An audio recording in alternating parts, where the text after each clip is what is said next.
नमस्कार दोस्तों, study centre के यूट्यूब चैनल पर आपका स्वागत है। आज हम लोग गणित के 5 अति महत्वपूर्ण प्रश्न को शॉर्ट ट्रिक से बनाने का प्रयास करेंगे, जो आगामी सभी परीक्षाओं में बहुत ही महत्वपूर्ण और बार बार पूछे जाने वाले प्रश्न हैं। ध्यान रहे दोस्तों, इस तरह के ही प्रश्न आपके एग्जाम्स में आते हैं, तो मैं आशा करता हूँ आप लोग सभी प्रश्नों को ध्यान से देखेंगे और खुद से भी बनाने का प्रयास करेंगे, जिससे कि आगामी सभी परीक्षाओं में अगर इस तरह के प्रश्न आपके एग्जाम्स में आते हैं तो आप उसको सॉल्व करने में मदद मिलेगी। चलिए पहले प्रश्न की ओर चलते हैं। आज का हमारा पहला प्रश्न है, 3 संख्याओं का अनुपात 1:2:3 है। यदि उनका महत्तम समापवर्तक 8 है तो उनका लघुत्तम समापवर्तक ज्ञात कीजिए। तो प्रश्न बहुत ही सिंपल है दोस्तों। संख्याओं का अनुपात दिया है 1:2:3 और हमसे पूछ रहा है एलसीएम पूछ रहा है और एचसीएफ दिया हुआ है 8। तो दोस्तों अगर ऐसे प्रश्न में एलसीएम पूछे तो कुछ नहीं करना है। 8 एलसीएफ 8 है, गुना में इन तीनों संख्याओं का गुणनफल, तो 3 गुना को 6 गुने 6 यानी 48। तो इसका एलसीएम क्या हो जाएगा 48। तो देखेंगे 48 किस ऑप्शन में है, तो ऑप्शन नंबर बी सही हो जाएगा। तो मैं उम्मीद करता हूं दोस्तों यह प्रश्न आप लोगों को बहुत अच्छे तरीके से समझ में आ गया होगा, और यदि इस तरह के प्रश्न आपके एग्जाम्स में पूछे जाते हैं तो आप बहुत ही आसानी से सॉल्व कर सकते हैं।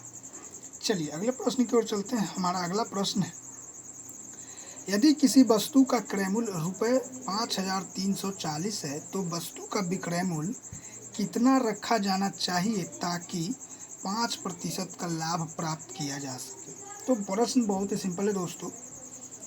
क्रय मूल्य मतलब 100% बराबर दिया हुआ है 5340 रुपये, और 5% का लाभ मतलब हमसे पूछ रहा है 105% का वैल्यू क्या होगा। तो यहाँ से निकाल लेंगे ना, 5340 बट्टा 105, सॉरी दोस्तों 100 गुने 105। 1 शून्य से 1 शून्य कैंसिल हो जाएगा, 5 दूना को 10, 21 पचे 75 से ये कट जाएगा, 2 दूना को 4, 2 छक 12, 2 सत्ता 14।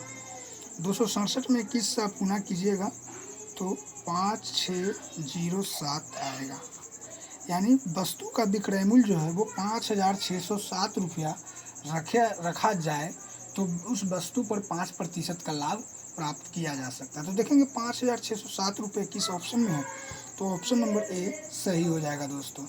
तो मैं उम्मीद करता हूँ दोस्तों यह प्रश्न भी आप लोगों को बहुत अच्छे तरीके से समझ में आ गया होगा, और यदि इस तरह के प्रश्न आपके एग्जाम्स में आते हैं तो आप बहुत ही आसानी से सॉल्व कर सकते हैं। चलिए अगले प्रश्न की ओर चलते हैं। हमारा अगला प्रश्न है, ब्रैकेट 3/5 गुने ब्रैकेट 3 + 3 + 11 + 5 + 6 का मान ज्ञात कीजिए।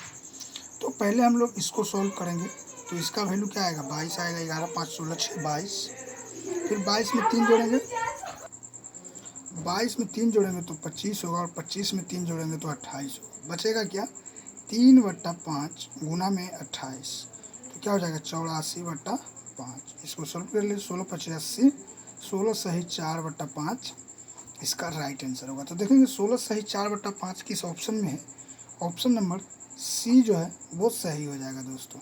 तो मैं उम्मीद करता हूं दोस्तों यह प्रश्न भी आप लोगों को बहुत अच्छे तरीके से समझ में आ गया होगा, और यदि इस तरह के प्रश्न आपके एग्जाम्स में पूछे जाते हैं तो आप बहुत ही आसानी से सॉल्व कर सकते हैं। चलिए अगले प्रश्न की ओर चलते हैं दोस्तों। बहुत ही सिंपल प्रश्न है, बहुत ही महत्वपूर्ण प्रश्न है। 56 + 34 का होल स्क्वायर माइनस 56 - 34 का होल स्क्वायर बट्टा 4 × 56 × 34 का मान ज्ञात कीजिए। तो इसके लिए दोस्तों कुछ नहीं करना है। इसके लिए पहले आप लोग देखिए a + b का होल स्क्वायर और माइनस a - b का होल स्क्वायर। जब इसका आप सोल्यूशन कीजिएगा a² + b² + 2ab minus a² - b² + 2ab, क्या आएगा, इससे कैंसिल हो जाएगा, बचेगा क्या 4ab। मतलब ऊपर में क्या बचेगा 4 गुने 56 गुने 34, और नीचे में क्या है 4 गुने 56 गुने 34, तो ये कट जाएगा, क्या आएगा 1 आएगा। तो इसका मान क्या होगा 1। तो देखेंगे 1 किस ऑप्शन में है, तो ऑप्शन नंबर डी जो है वो सही हो जाएगा। तो मैं उम्मीद करता हूँ दोस्तों यह प्रश्न भी आप लोगों को बहुत अच्छे तरीके से समझ में आ गया होगा, और यदि इस तरह के प्रश्न आपके एग्जाम्स में पूछे जाते हैं तो आप बहुत ही आसानी से सॉल्व कर सकते हैं।